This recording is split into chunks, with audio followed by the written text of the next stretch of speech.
We are going to then move on to Manuel Bocquier's paper titled "Those Old Melodies Touch Home: Nostalgia and Rurality in Old-Time Music's Urban Audience in the US, 1920-1945." Manuel is a second-year PhD at EHESS under the supervision of Romain Huret and Sarah Le Menestrel. His work focuses on the segregation of old, and I quote, old-time music, unquote, and I quote, race music in the 20s and 30s in the United States. He studies the role of consumers, listeners, dancers, and spectators in this process, and also teaches history, epistemology, and social sciences at EHESS in the master's degrees. Thank you very much, Manuel. Over to you. Thank you. Thank you for the introduction, and thanks to the organizers for giving me the opportunity to present my paper. I titled my paper, as you said, "Those Old Melodies Touch Home: Nostalgia and Rurality in Old-Time Music's Urban Audience in the US from 1920 to 1945. So, popular music studies often analyze nostalgia through migration or through feelings of homesickness expressed by migrants in urban settings.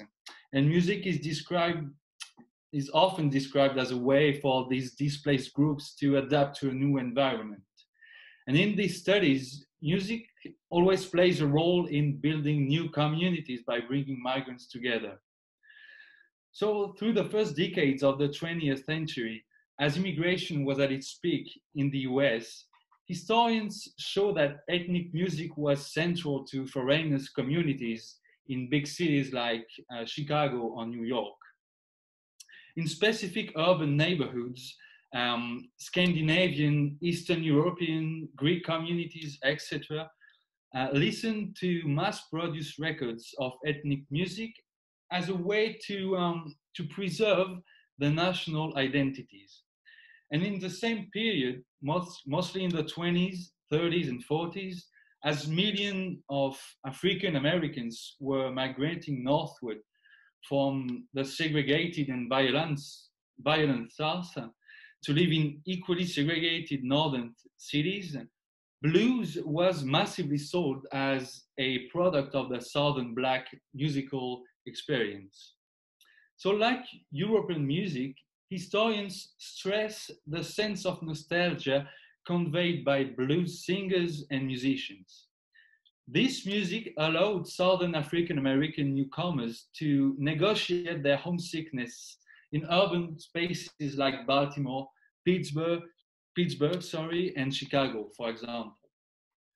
Old-time music, a musical category that is better known today as country music, and on which I will focus now, was also imbued with nostalgia.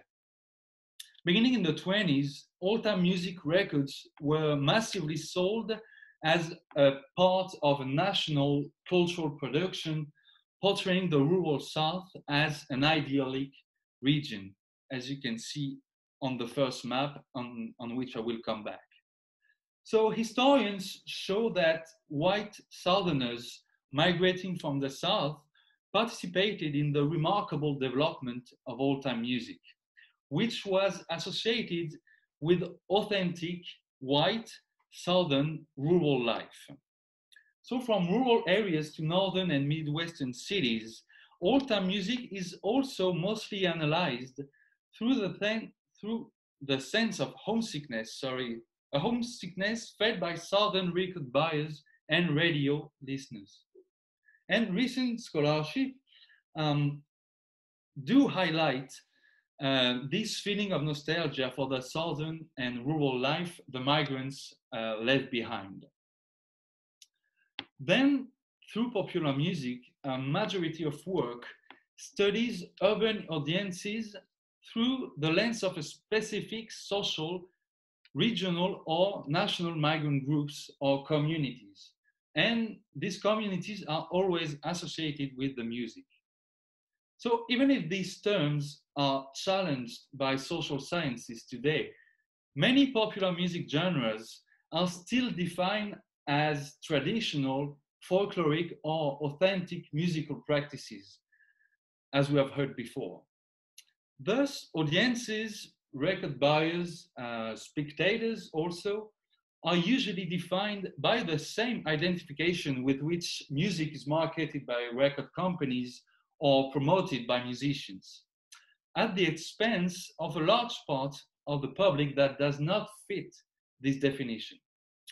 So studying nostalgia in popular music can even reinforce this tendency, because music genres associated with folkloric or traditional origins often lead to focus on the portion of the public that is identified with the same origins.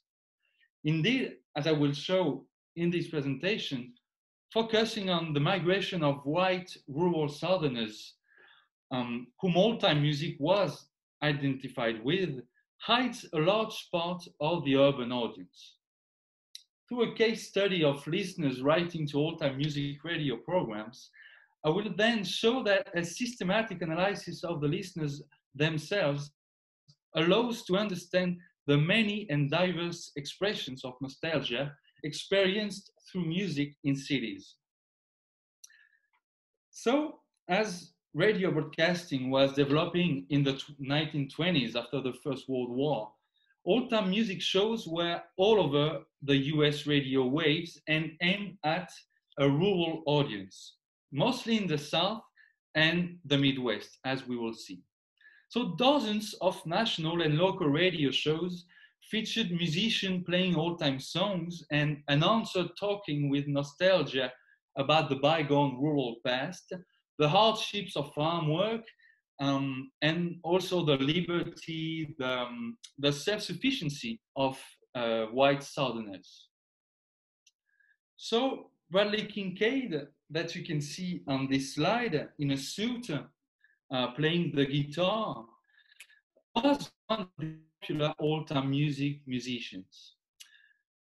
Bradley Kincaid, during his successful career on radio in the 20s and 30s, received thousands of letters sent by enthusiastic listeners from all parts of the US.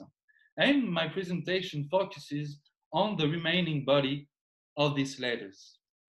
So to give you an idea, I will try to play a very brief extract of his top song, Barbary Arling, that was released on Supertone, the label Supertone in 1928.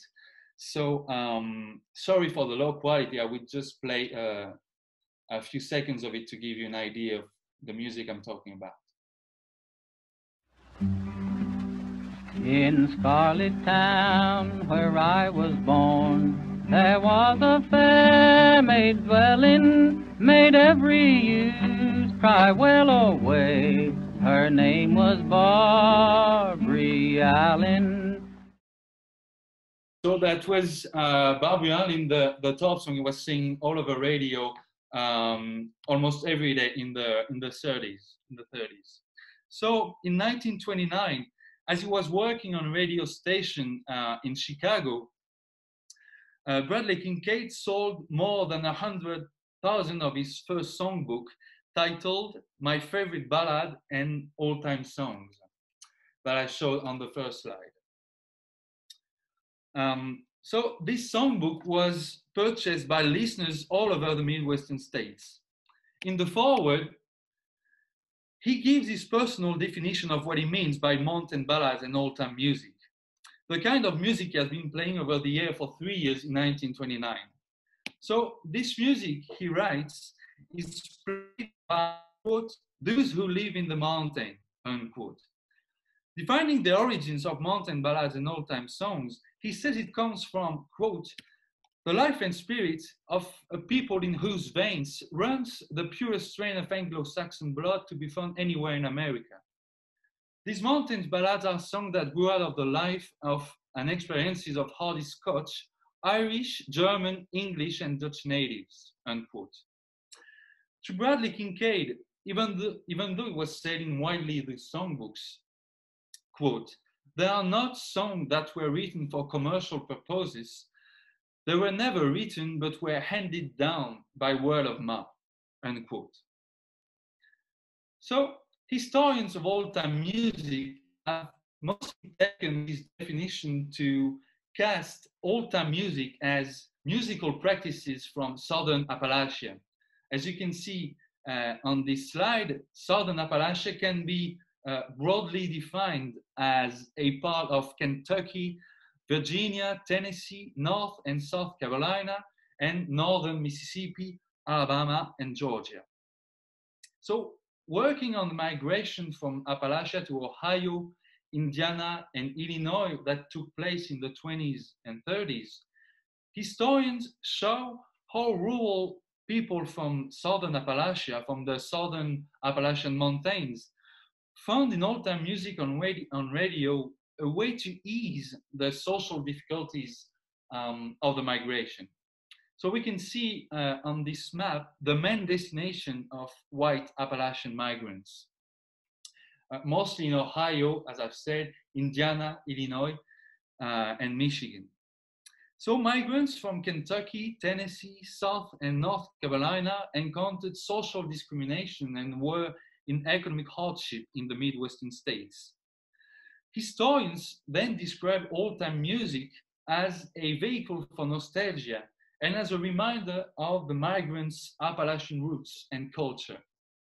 Bradley Kincaid, being himself from Southern Appalachia, as he was born in Eastern Kentucky, promoted his mountain ballads and old-time songs as music for Appalachians longing for a humble and rural past.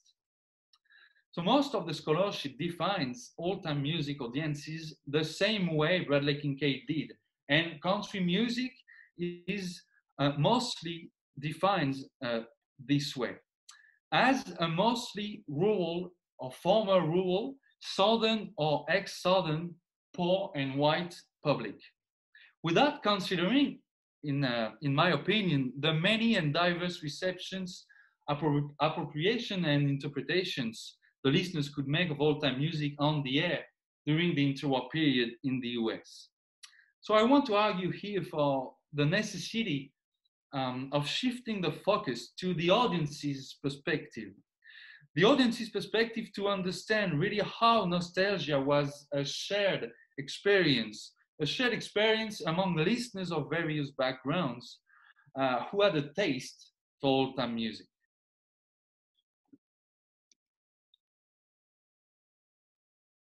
So, as a part of a larger body of letters that I summarized on this slide, a larger body of letters sent to several radio stations broadcasting old-time music, I will focus here on the letters sent to Bradley Kincaid from 1931 to 1937, which represent 131 letters of the total.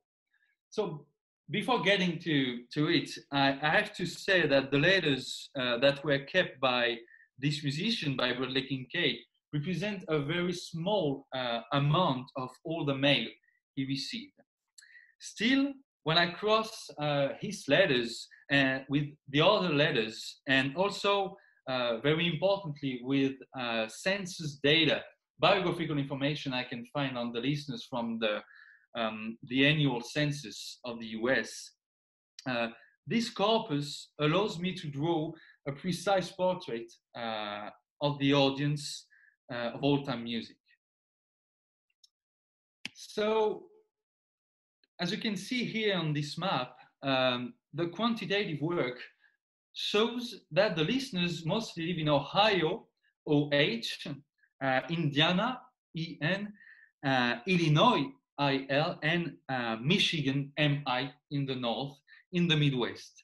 So these are the main destinations of Appalachian migrants, which would support the idea, as I have said, that the audience is mostly composed of white rural Appalachians who migrated to the Midwest.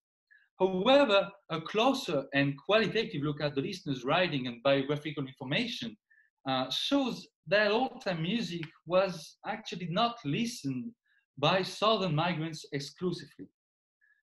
Furthermore, the study of the urban audience in the Midwest, as I will show, demonstrate that the nostalgia explicitly conveyed by old-time music and by Bradley Kincaid is expressed by listeners who do not match the southern migration trajectory. In fact, looking at the census and at the biographical information the listeners say about themselves in their letters, we observe that in Illinois, only 3 of the listeners are from the South. Secondly, 60% of the listeners writing from Ohio and most of their parents are native of Ohio. Thirdly, among the listeners living in Michigan that I've been able to trace back in the census, none of them comes from the South, and some of them were either born to French, Swedish, and even German parents. So how did urban listeners not coming from the South relate to the feelings of homesickness for a region they have never known? How did old-time music serve as a way for non-Southern urban listeners to negotiate their own sense of nostalgia? So firstly, it is important to know that nostalgia is indeed clearly felt by Southern-born listeners who migrated to Northern and Midwestern cities in the 30s. So for example, on November 17th, 1931, 2 brothers, Frank and Wade Donahue, 2 listeners who live in Portsmouth, Ohio, writes to Bradley Kincaid to tell him how much they like listening to mountain tunes as, quote, they are from the mountains of Kentucky, unquote. Another example from Chicago, Illinois, Mr. and Mrs. Applegate send a song they used to hear when they were young, quote, in the hills of old Kentucky, unquote.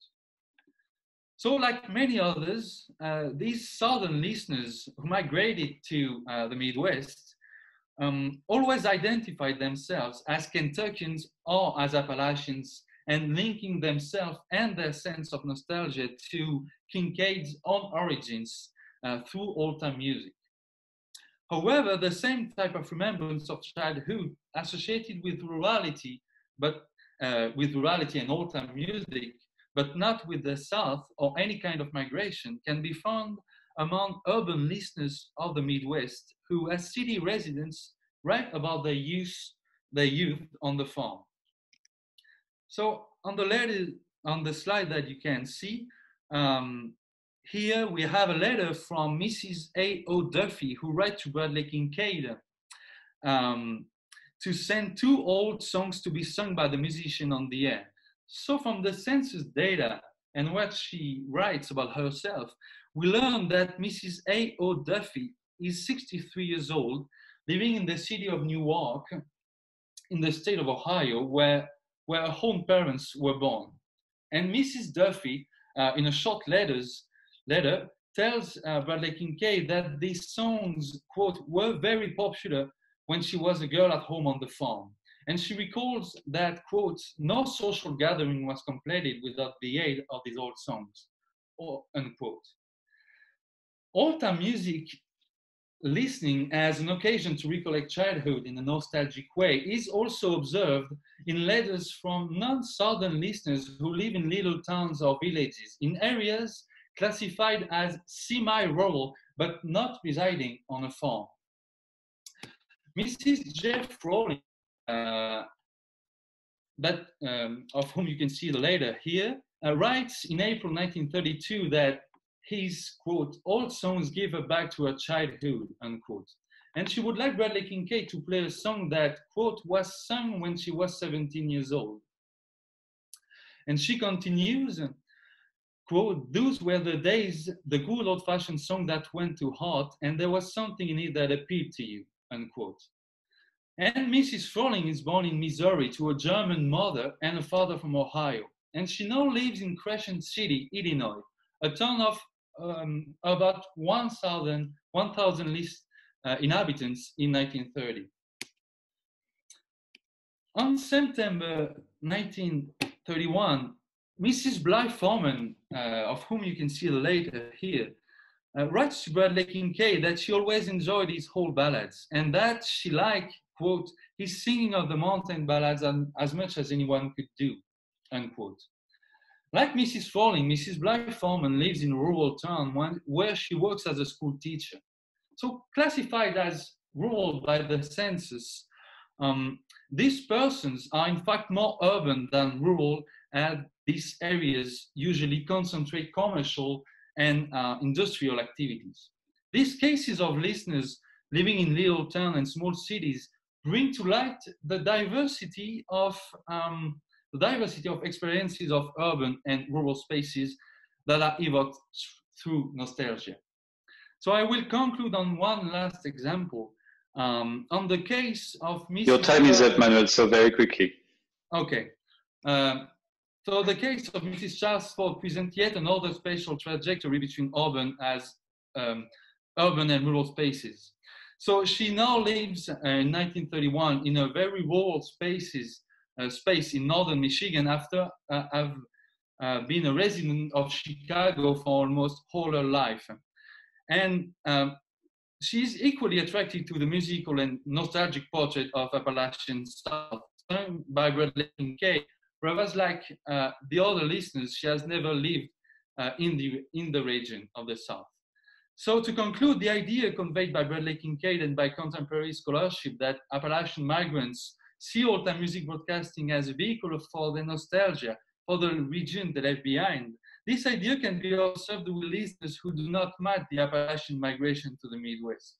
So the examples of non-Southern listeners living in urban areas show that old-time music in the 30s could be a medium for nostalgia for various types of listeners. And contrary to a usual approach, these examples demonstrate that nostalgia could be expressed in cities outside of specific communities bound by a common origin.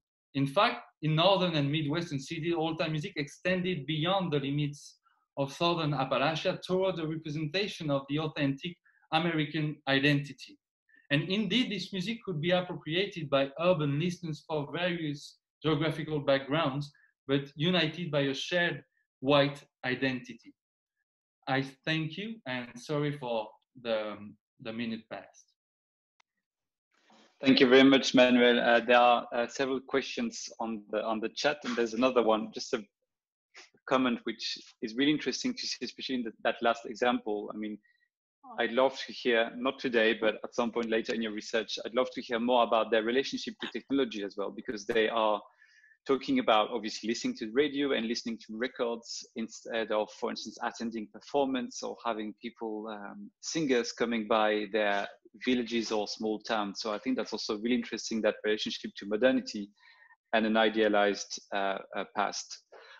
So we have several questions. I mean, and you did mention that relationship to white identity, white rural or semi-rural identity, but we do have several questions as well on the relationship to the depression, so the 1929's economic crisis, and to relationship to those songs' relationship to change. May that be economic change, may that be gender-related or race-related change at that time. So I don't know if you want to elaborate on this. Well, this is a very interesting question, and it is important to say before that the letters actually do not say a lot about the listener themselves. They are mostly short text, and we have only one example for each listener, so it's quite hard to embrace the context of the depression, of the changing gender relations to through the music with the letters. But we can we see that the letters and radio listening is mostly practices from female listeners, as maybe 70 or 80% of the letters are sent by women, by mostly aged women. And this is a particular relationship to radio listening, as it is something that is a practice that is in the home, and radio listening was actually aimed as to women, not only in the farm but also in urban spaces, as an entertainment for people staying in the home all day. So we can see in the letters that old-time music is also, and also later writing to old-time music radio program, is something that women could do to adapt to the not only the large changing context, but to new technologies coming to their homes. Mm-hmm. Yeah, I think you're answering several of the questions that were asked in the chat, so that's great. And again, you will have time to read them in your own pace later on. I just wanted to follow up and ask them, actually speak out loud, the question from Pamela. She asks about the musical example Barbara Allen at some point became, and I just quote her question, at some point became canonized as American folk music that formed the core of songs taught to school children. So she asks the relationship between old-time music and its popularity in relation to US and music education in the US. I don't know if you had, if you did research this, but how education in the US helped popularize this genre throughout time and make it something that is fairly well known today, even to us, I mean, I'm saying, or even to me as European listener.